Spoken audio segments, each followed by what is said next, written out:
Welcome or welcome back, and thanks for watching. Welcome to Kris Greenhill's Garage. I'm Kris.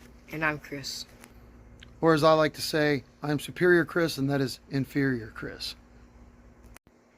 In today's video, we're going to do 2 or 3 things at the same time, some of which you may or may not see soon, some of which you may or may not see for a while. We don't know. We just kind of wing this as we go. No structure, no nothing, no real plan. We're just kind of doing things, right? Pretty good at winging it, right? Behind us, we have Kris Jr.'s 1982 Ford Mustang GT jacked up in the air and on jack stands. And we're going to do a few different things in the rear half of the car today. The plan is to lower the rear end, pull the coil springs, cut half a coil off the coil springs to lower the ride height. While we're doing that, we're going to change out Kris's worn out rear shocks. And while we're in there, we're also going to remove his tailpipes. And I'm going to show you why here in a little bit. Here's Junior taking off our wheels so we can get started. With the tailpipes off, now we're going to move on to the shocks and the coil springs.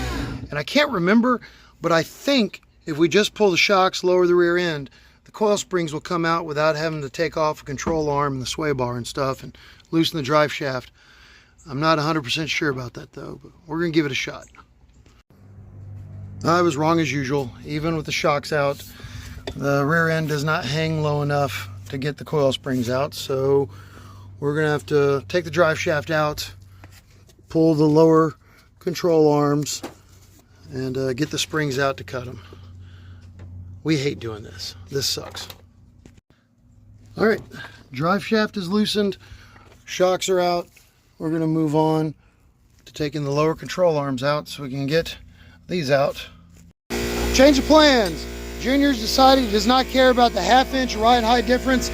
We are not messing with the lower control arms and the coil springs. We're throwing the shocks in here, getting the car back on the road immediately. New shocks are in. Drive shaft is reinstalled. Kris is putting the tires back on, and we're going to go drive it with the new rear shocks. All right, the car is back on the ground. New shocks are in. We put it back on the ground, tightened up the top of the shocks just to take any extra slack out of them with the weight of the car on it. It's time to test drive it.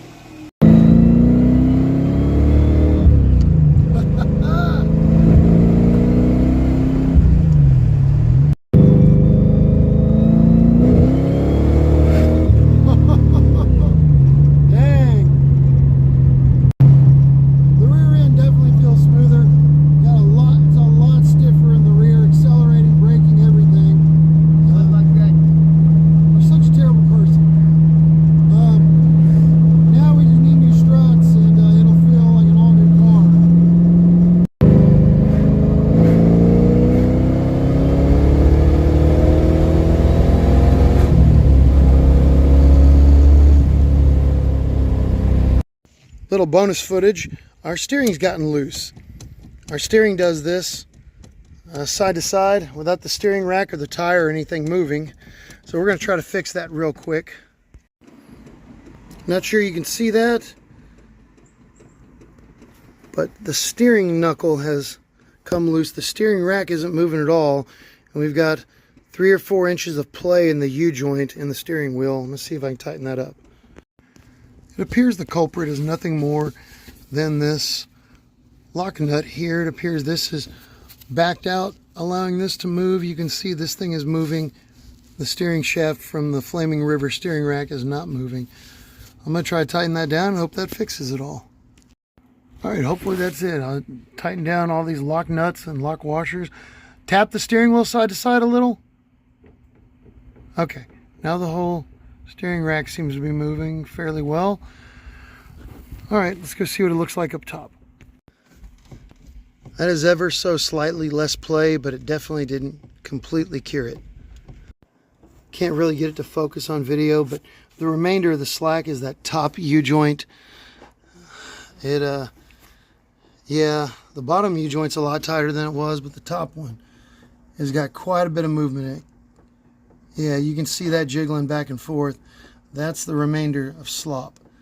I'm not sure how I'm going to get to that with the car together and the header's on. Probably have to come back and do that another day.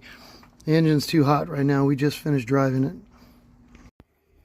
All right, that's it for part 2 of our suspension nightmare. The rear end wasn't much of a nightmare. It was actually very quick, very efficient, very easy. Of course, it was a lot quicker and easier because we decided to shortcut and shortchange everything and not cut the rear coil springs and all that. We just changed the shocks and put it back together, but it does ride better. Here soon, we're going to throw some front struts back in it, and it should be an all-new car. So thanks for watching. Appreciate it.